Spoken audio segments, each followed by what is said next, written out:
En nuestro estudio bíblico comenzamos nuestro recorrido a través del Evangelio según San Lucas.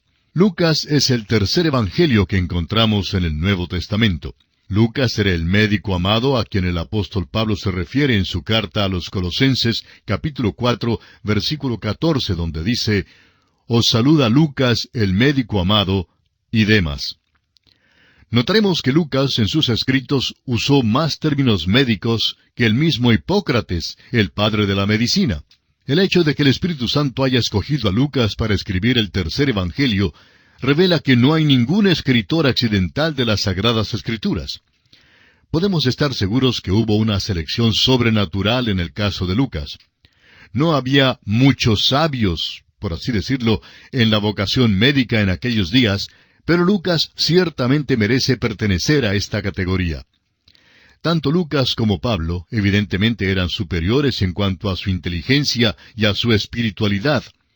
Esto explica en parte la razón por la cual viajaban juntos y también por la cual se hicieron muy amigos en el Señor. Lucas sin duda tendría la clasificación de científico en sus tiempos. Escribió en el mejor griego entre todos los escritores del Nuevo Testamento, aun incluyendo a Pablo. Fue un historiador exacto, y según el famoso arqueólogo Sir William Ramsay, Lucas era un historiador esmerado y cuidadoso con los detalles, y poseedor de una habilidad extraordinaria. Son muchísimas las tradiciones que rodean la vida de Lucas. Primero, notamos que Lucas escribe su evangelio desde el punto de vista de María, lo que parece confirmar la tradición de que Lucas había recibido de María la información para su evangelio. Lo que sí es seguro es que Lucas consultó su contenido con ella. También hay suficientes razones como para creer que Lucas era gentil y no judío. La mayoría de los eruditos están de acuerdo con esto. Pablo, en su epístola a los Colosenses, capítulo 4, versículo 11, distingue entre aquellos que son de la circuncisión y los otros que evidentemente eran gentiles. Lucas aparece en una lista de gentiles en el versículo 14 de ese mismo capítulo 4 de la carta a los Colosenses. Y así hay muchos que afirman sin reservas que Lucas era gentil. De modo que el doctor Lucas era gentil. Eso es muy importante, ¿no le parece? Recuerde que Lucas escribió el libro de los Hechos de los Apóstoles, y en ese libro aprendemos que era compañero del apóstol Pablo. En el capítulo 16 de los Hechos, versículo 10, Lucas dice: «Cuando vio la visión, enseguida procuramos partir para Macedonia». Estaba con Pablo en el segundo y creemos que también en el tercer viaje misionero. Desde este versículo en adelante, habla en cuanto a nosotros, es decir, la primera persona del plural en el libro de los Hechos, y antes de este versículo hablaba en cuanto a ellos, es decir, la tercera persona del plural. Por tanto, podemos concluir de Hechos, capítulo 16, que Lucas estaba con Pablo en aquella travesía histórica por Europa. Es importante que veamos esto. Probablemente Lucas había sido convertido a Cristo por medio del apóstol Pablo, y luego acompañó a Pablo en su segundo viaje misionero, y sabemos que Lucas se quedó con él hasta el fin. Al escribir Pablo su última obra, la segunda epístola a Timoteo, dice en el capítulo 4, versículo 11, «Solo Lucas está conmigo». Todo esto explica el por qué Pablo lo llama el médico amado. Veamos ahora el tema de este evangelio. El tema del evangelio según San Lucas lo hallamos resumido en la frase, «He aquí el hombre». Jesús es el segundo hombre, pero el último Adán. El apóstol Pablo dice en su primera carta a los Corintios, capítulo 15, versículos 45 y luego en el 47, lo siguiente: «Así también está escrito, fue hecho el primer hombre Adán, alma viviente, el postrer Adán, espíritu vivificante». Y en el versículo 47, «El primer hombre es de la tierra, terrenal, el segundo hombre, que es el Señor, es del cielo». Dios está creando hombres semejantes a Jesús. El apóstol Juan dice en su primera carta, capítulo 3, versículo 2, «Amados, ahora somos hijos de Dios, y aún no se ha manifestado lo que hemos de ser, pero sabemos que cuando Él se manifieste, seremos semejantes a Él, porque le veremos tal como Él es». Por eso, Jesús es el segundo hombre, porque habrá el tercer hombre y aún el millonésimo hombre. pero Él es el último Adán, porque no habrá otra cabeza de la raza humana. Jesús, según el escritor a los Hebreos en el capítulo 2, versículo 17, fue en todo semejante a sus hermanos, para que sus hermanos puedan ser hechos semejantes a Él. Veamos ahora el propósito de este Evangelio según San Lucas. Al fin del siglo XIX, una ola de escepticismo pasó rápidamente por Europa y las Islas Británicas. La decepción y la desilusión siguieron al optimismo de la era victoriana. Uno de sus resultados fue el hecho de que muchos eruditos comenzaran a investigar con más seriedad la Biblia. Algunos llegaron a ser escépticos y otros hasta cínicos. Pero ha quedado bien establecido que los historiadores también pueden equivocarse. El señor Will Durant y su señora han escrito en muchos volúmenes sobre la historia de la civilización. Pasaron más de 40 años consiguiendo datos históricos y estudiando unas 20 civilizaciones que abarcaban un período de 4.000 años. Después de trabajar por tanto tiempo, hicieron la siguiente declaración. Nuestro conocimiento del pasado siempre es incompleto, probablemente inexacto, obscurecido por evidencias ambivalentes e historiadores predispuestos, y quizá distorsionada por nuestra propia ciega adhesión patriótica y religiosa. Mucha de la historia es suposición, lo demás es prejuicio. Ahora se cuenta que un joven erudito muy inteligente en la Universidad de Cambridge quiso cierta vez refutar la exactitud de las Escrituras.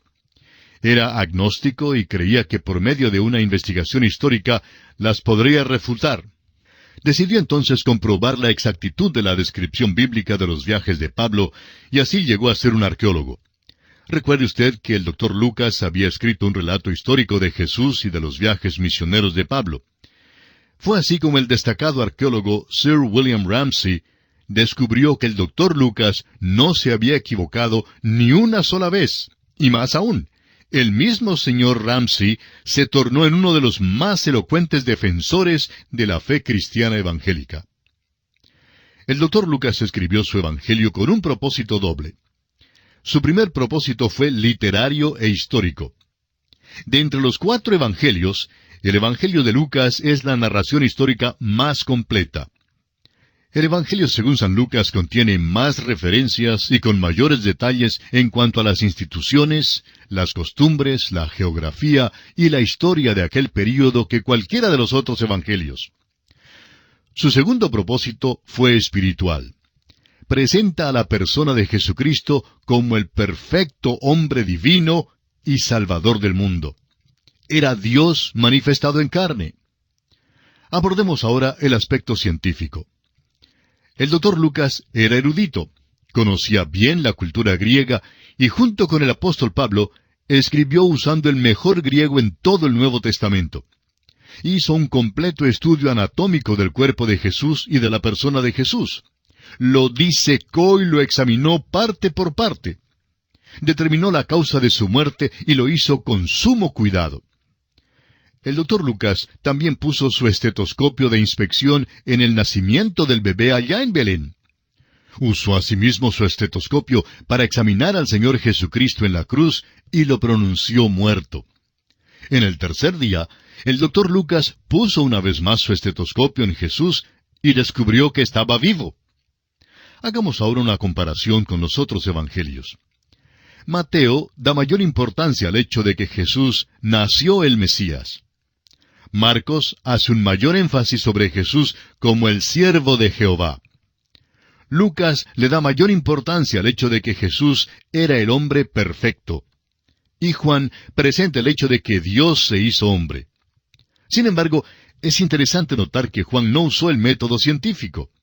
El Dr. Lucas declara que él examinó a Jesús de Nazaret y que sus investigaciones lo llevan a la conclusión de que Jesús es Dios. Llegó a la misma conclusión que Juan, pero usando procedimientos y técnicas diferentes. Ahora Mateo presenta al Señor Jesús como el Mesías, Rey y Redentor. Marcos, por su parte, presenta a Cristo como el poderoso vencedor y soberano. Juan presenta a Cristo como el Hijo de Dios. Y Lucas presenta al perfecto y divino Hijo de Dios como nuestro gran sumo sacerdote, quien puede compadecerse de nuestras debilidades y quien es poderoso para extendernos socorro, misericordia y amor. Consideraremos ahora el ambiente histórico. Lucas escribió a sus paisanos griegos, exactamente como Mateo escribió a los suyos. Lucas escribió a la mente griega y a la comunidad intelectual. En el siglo IV a.C., los griegos elevaron sobre el horizonte de la historia la manifestación más brillante y centelleante del genio humano que el mundo jamás haya visto. Este período de la supremacía intelectual y material de Atenas lo llamaron la Edad de Oro de Pericles. Los griegos trataron de perfeccionar la humanidad y desarrollar el hombre perfecto. Este esfuerzo por lograr la perfección del hombre en la esfera física se encuentra expresado en tales obras como las estatuas de Fidias. También existe amplios indicios de sus esfuerzos por conseguir esta perfección en la esfera mental. Se estaban esforzando por conseguir un hombre que fuese hermoso e intelectual a la vez. Las obras literarias de Plato, de Sófocles, de Eurípides, de Aristófanes, de Esquilo y de Homero, todas tratan de presentar la descripción de un hombre perfecto y se esfuerzan por conseguir un hombre universal. Los griegos hicieron sus dioses a la imagen de los hombres. El hecho es que sus dioses no eran sino proyecciones del hombre. Las magníficas estatuas de Apolo, de Venus, de Atenea y de Diana no eran representaciones feas como las que han salido del paganismo del Oriente.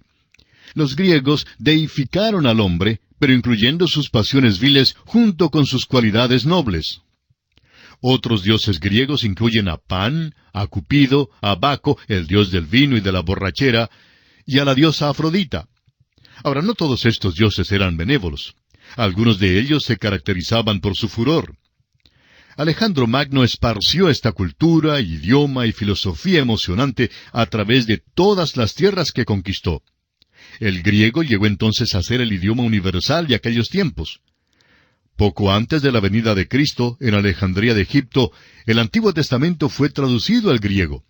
Llamamos a esa traducción la Septuaginta, y es una de las mejores traducciones del Antiguo Testamento que tenemos. Todo el Nuevo Testamento fue escrito originalmente en idioma griego. El idioma griego proveyó el mejor vehículo para la expresión y la comunicación del Evangelio a toda la raza humana. Ha sido también el mejor idioma para expresar un hecho o para comunicar una idea.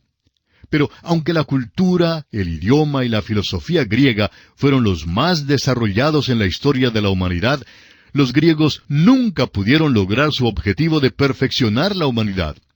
Los griegos nunca encontraron la utopía que buscaban, nunca dieron con los campos elíseos y más aún, perdieron de vista todo lo relacionado con la esfera espiritual. Este mundo llegó a ser su hogar, su campo de recreo, su taller y su sepulcro.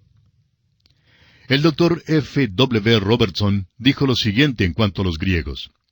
Mientras más se apegaba el griego a este mundo, más oscuro se tornaba el mundo invisible para él.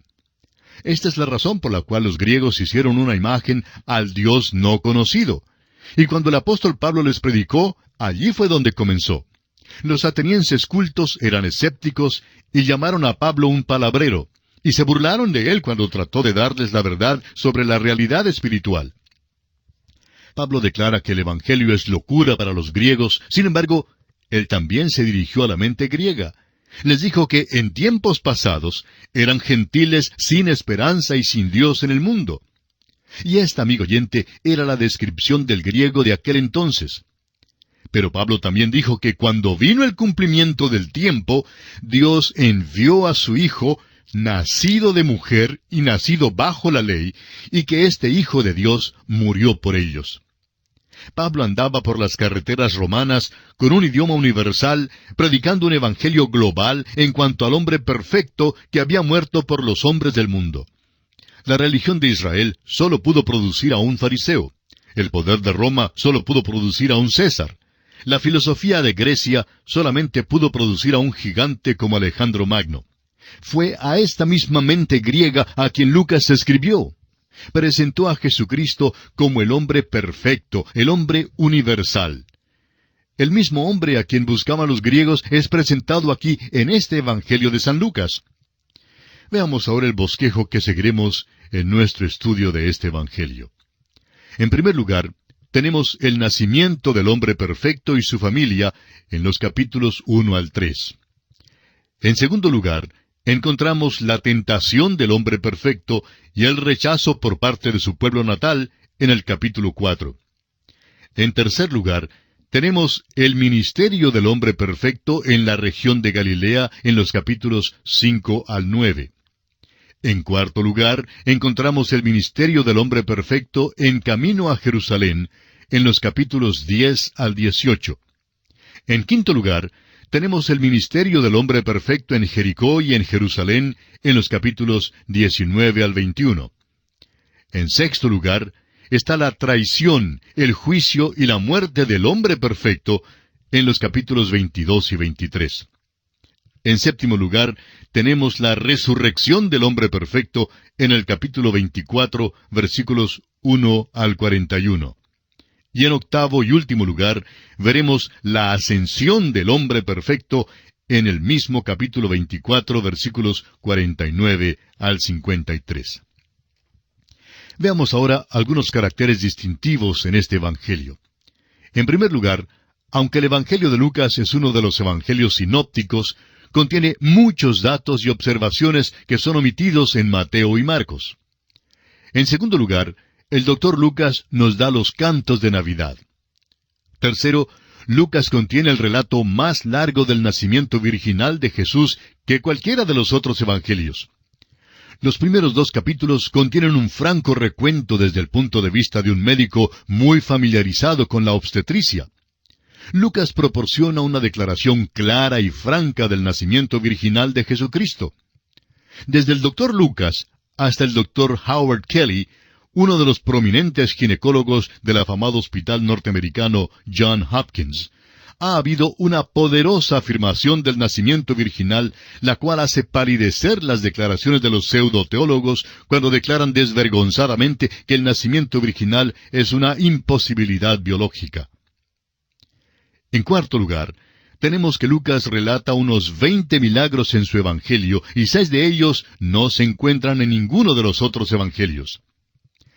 En quinto lugar, asimismo, nos da 23 parábolas, 18 de las cuales no se hallan en ninguna otra parte. Las parábolas del hijo pródigo y del buen samaritano, por ejemplo, son peculiares a este evangelio de San Lucas. En sexto lugar, también es en este evangelio del Dr. Lucas donde encontramos la narración muy humana de la caminata a Emaús de nuestro Señor resucitado, la cual comprueba que Jesús era todavía humano aún después de su resurrección. Lucas demuestra que la resurrección no era sólo de su espíritu, sino también de su cuerpo. Jesús fue sembrado cuerpo animal y resucitado cuerpo espiritual, como está escrito en la primera carta a los Corintios, capítulo 15, versículo 44. En séptimo lugar, una simpatía que es definitivamente humana llena este evangelio, la cual revela la verdadera naturaleza humana de Jesús, tanto como la simpatía bondadosa de este médico del primer siglo, quien sabía muchísimo de primera mano en cuanto al sufrimiento de la humanidad. Y por último, se ha dicho que al escribir este evangelio, el Dr. Lucas hizo uso de más términos médicos que el mismo Hipócrates, el padre de la medicina. Todo esto, pues, es lo que tenemos y lo que nos espera en nuestro estudio de este evangelio según San Lucas, y que será de mucho interés y mucho provecho para cada uno de nosotros.